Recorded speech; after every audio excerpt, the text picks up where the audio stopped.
Hello, everyone. Welcome to Vlog 1. How I really reimagined diverse student families and communities was from the Ecologies of Parental Engagement in Urban Education article. I thought it was really interesting in the text that was said, parents interacting with other parents, teachers, and other school and community-based people within particular spaces, especially Ms. B in investing in the parents when they're talking about parent engagement. So for me, I was thinking, are we putting too much pressure on our teachers to solely rely on them for parents being engaged, K through 12? And then relating to myself as a student affairs professional in higher ed, I thought it was a very interesting dichotomy between home and school life in the K through 12 system compared to us in higher ed, especially us who are working in res life, that we are able to kind of integrate ourselves more into that home life, because home is where you live and learn. And so how are we able to help support those in K through 12, what we're doing in higher ed for teachers in that setting as well. So that's something that I really found as a takeaway. I agree with you, Rachel. I was thinking on like how you talked about transitioning from K to 12 to higher education. And for me, I think about parentis locis, which is a term we use in higher education to kind of distinguish the work higher professionals do, and how we're responsible not just for in K to 12, teachers are responsible for the academic side, as to where in higher education we're more involved in how the student is developing holistically, how are they doing mentally, how are they doing emotionally, in order for every other part of the student to be accounted for.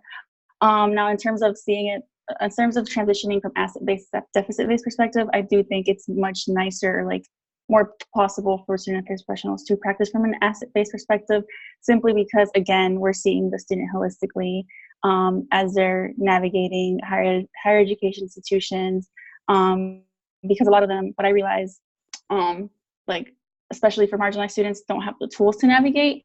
So I think that's where we come in and, not only equip them with them, but extract what they already know and try to get them to use those skills that they don't quite know that they hold.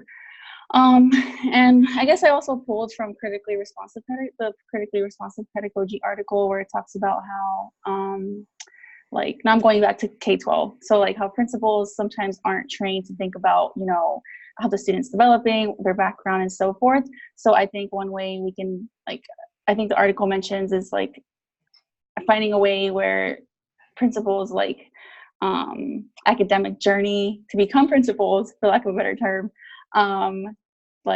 for example, can take a class or, have a conversation around how we're supporting students. So that's basically how I think about asset-based and deficit-based perspective.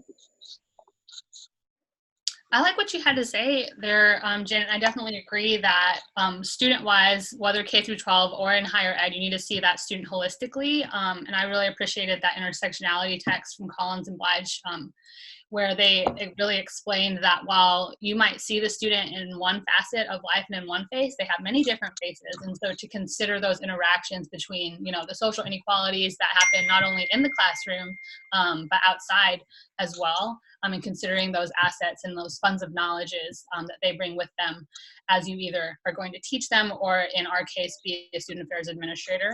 And considering how leadership practices kind of can disrupt those mindsets.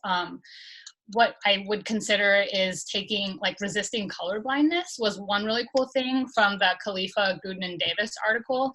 And while we have to consider the equality and equity of all students by kind of erasing their races and cultures, that also kind of puts their lived experiences and what they truly believe in their identities and kind of erases that. So I think that's definitely something to take into consideration as well in the curriculum and in your student affairs pedagogy. Yeah, kind of going off that, I think it, the racial erasure concepts that are promoted in K through 12 sometimes, and the acceptance of meritocracy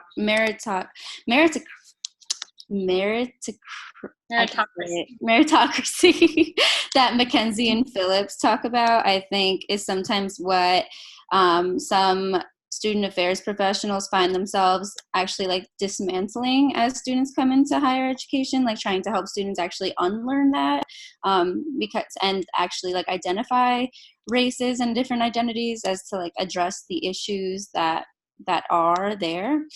Something that I read that I think Janet kind of touched on was based on the family engagement and promising practices from Westmoreland, Rosenberg, and Lopez. So I think what K through 12 focuses a lot on parental involvement, like traditionally and stuff like that. And they were kind of talking about how they would provide these ESL classes for parents, financial literacy classes for parents. And I think that that's something that I found in common with higher ed, because I think that those are some like basic programming that you'll find on most college campuses. And I think that's something that we could also make accessible for families of students that are around, or any sort of like civic engagement opportunities within the community that institutions are in. So that was a takeaway for me as well, that helps especially marginalized groups. So yeah, I think going off really quick, Naomi, on that, I really thought about giving like community of color, and like especially in the K through 12 system, in the initial exploration of community-based framework article, saying giving communities of color that autonomy to kind of decide like, that community cultural wealth, what they're learning, giving them a say in, curricular and academia, which unfortunately is not as much. But something that really like stood out to me was really poignant on like how some leadership and principals, or even in administrators in higher ed, could maybe kind of take a look at to bridge that opportunity gap. I agree with you, Rachel, especially with like just bridging the gap that there is between like administrative mindsets and like community-based mindsets. Like I feel like as a professional, whether in K-12 or student affairs, you need both in order to dismantle the hierarchy that there is that oppresses marginalized individuals. Just my overall take on this conversation. and I think as far as higher ed goes, something Flessa mentioned as far as like policy narratives and like this idea of like fixing kids and poor kids and like blaming the individuals rather than the system is a mindset that also goes into higher ed via faculty, like sometimes, rather than like kind of introspectively looking at like their pedagogy and the different ways like students might need to learn, kind of sometimes primarily like blaming the kids or the students. So I think that's something that mimics what Flessa mentioned in K through 12, something overall based on what you said. Last thoughts, Heather? Yeah, to wrap this vlog up on leadership, I really liked what Gardiner and Emoto had to say, which is basically to act for teachers and leaders to really act as a learner and not someone that knows it all, which I think is a good like summary of what everyone has said about a leader.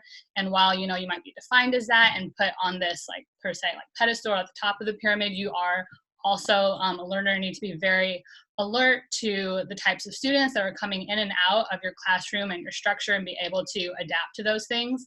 And also really just engage in a social justice leadership mindset, which is all encompassing of all of the different types of demographics that you're going to be looking at. And also, just keep engaging in critical self-reflection and using the intersectionality framework to be mindful of your critical conscience and what you can do to not just kind of delegate tasks to people and tell people, go out into the community, but you're also being engaged in doing those actions too. So you're leading by example. Right. Thank you. All right. And vlog 1.